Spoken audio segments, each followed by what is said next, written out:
Yes, he said, I am afraid to meet my Maker. But how can that be? The students and disciples responded. You have lived such an exemplary life. You led us out of the wilderness like Moses. You have judged between us wisely like Solomon.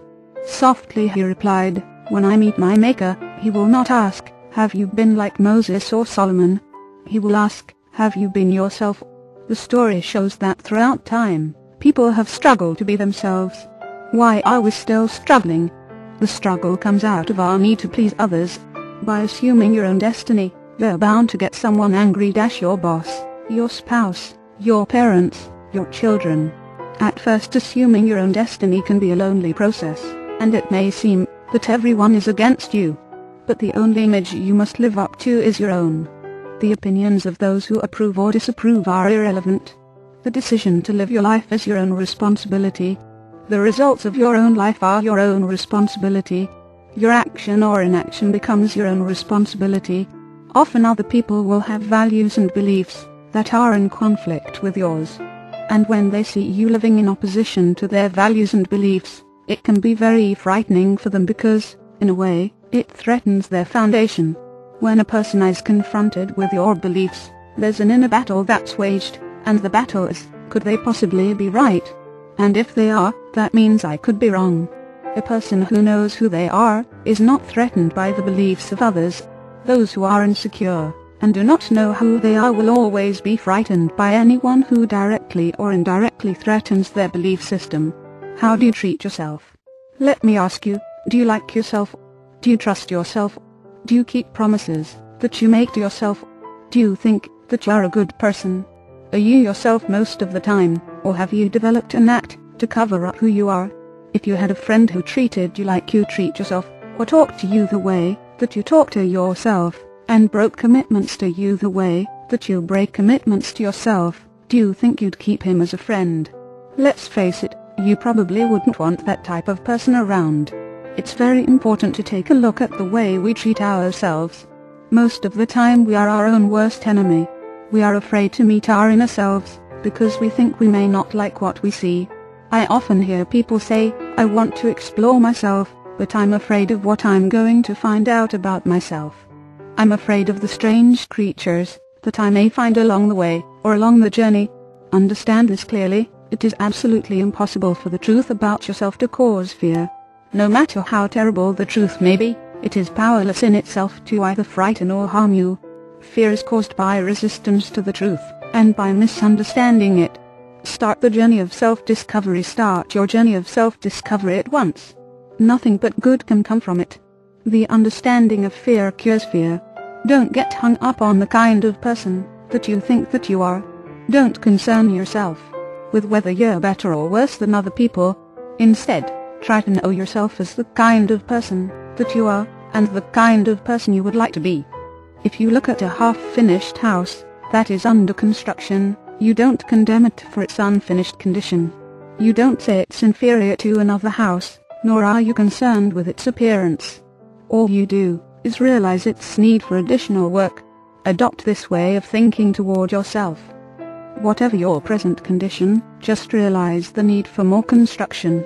Be patient with yourself, but be firm toward the necessary work that needs to be done.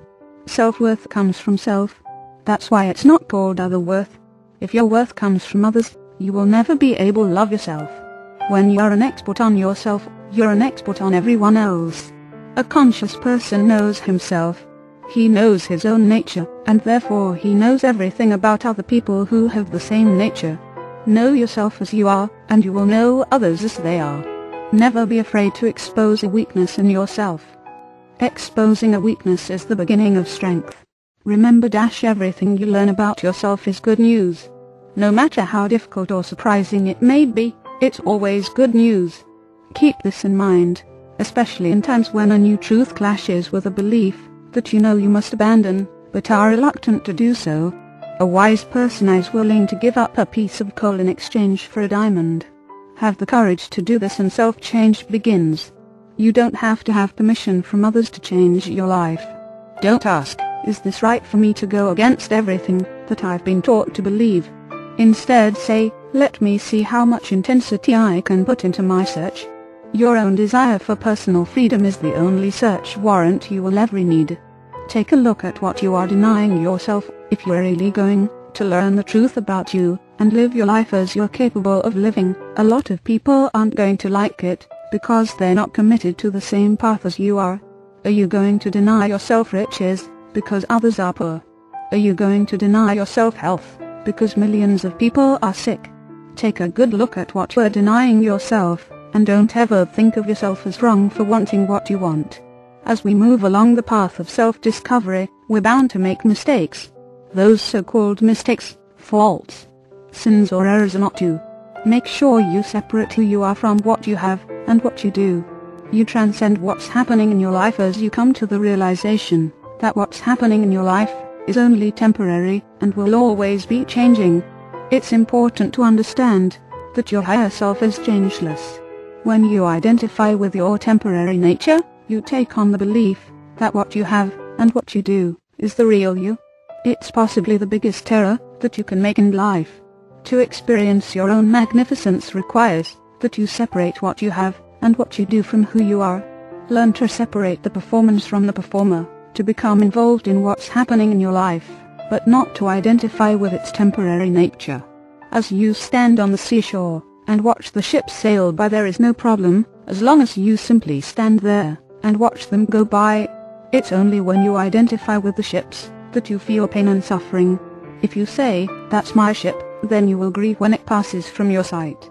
If you say, "I must command that ship," then you will live in fear that someone else will become its captain. Likewise, by simply watching and observing our mistakes and unworkable behavior without judgment, we prevent harmful identification with our temporary mistakes, faults and errors. The only authority figure is within yourself. As you start to question and look honestly at your life, you come to the point where you begin to realize that the only authority figure is within yourself. We look to other authorities to tell us what we're supposed to do, but the only person who will ever know what to do is ourselves. Have you ever wondered why certain people are conned by con artists? A con artist cannot con someone who is conscious. People have trouble understanding why others take advantage of them. The reason they get taken advantage of is because they give their power away, and they don't want to be responsible for their own lives. They don't want to make their own decisions, so they allow others to do it for them. But understand this truth: if you allow others to do it for you, they'll do it to you. As long as you let others have responsibility for your life, they will control your destiny. Why do you want to change your world? It's easy to say that others are to blame, but this type of thinking puts us further into bondage, because we set limits on our freedom. Once again, straightening up our thinking involves separating what we have, and what we do from who we are inside. Separating the doer from the deed. The secret is to live in this world, but not let the world live in us. We want our boat in the water, but we don't want the water in our boat. When the water's in our boat, we start to sink, and we have to bail like crazy to stay afloat. The problem is we often find ourselves drowning in the water of physical effects that we've created in our lives. Once we're drowning, we don't know any other way to deal with it except to fight it and try to change our circumstances. Before I go any further, let me ask you, why do you want to change your world? Every time we attempt to change whatever's going on around us, whether it be our business, our career, the government, members of our family, our mate, or whatever, we're operating under the illusion that these people and events are doing something to us. Actually, what we need to do is to change our experience in relation to them. People and events never do anything to us. They merely trigger feelings that are already within us. If we go back to the basic principle of life, we understand that nothing happens in the world that we don't permit deep within our consciousness. It's been said many ways that it is done unto you as you believe, and sometimes those beliefs are very deep. Whatever is going on within our heart is in fundamental alignment with our outside experiences, even though we may not be consciously aware of it. I know this principle is difficult to accept, because there are undoubtedly things in your life that you consciously do not want. However, the truth of the matter is, there's some deep inner need that you are satisfying. Imagine an unhappy person staying at home stating, "I want to change my life." This person redecorates his house. Then he finds himself just as unhappy as before. So he redecorates several times, and he still feels no change in himself.